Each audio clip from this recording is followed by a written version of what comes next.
আসসালামু আলাইকুম। আজকে বানালাম আমি তুর্কি কাবাব, একদমই তুর্কি স্টাইলে, তুর্কি টেস্টে, দারুণ মজার কাবাব।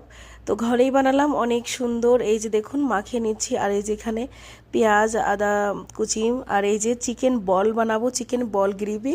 তো গ্রেভির জন্য সেটাও বানিয়ে নিয়েছি, আর একটু আমি কয়েকটা বড়া বানিয়েছি বাচ্চাদের জন্য। আর এই যে দুধ এখানে চুলায় বসিয়ে দিয়েছি, কারণ আমি কাস্টার্ড বানাবো।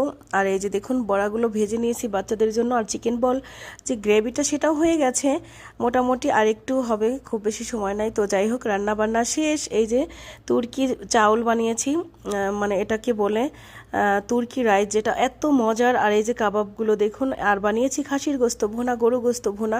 আর বাইরে থেকে নিয়ে এসেছি কয়েকটা রুটি, কারণ রুটিগুলো বানানোর সময় পাইনি আমি, তো বাইরে থেকে নিয়ে এসেছি, যেহেতু অ্যাভেলেবেল পাওয়া যায়।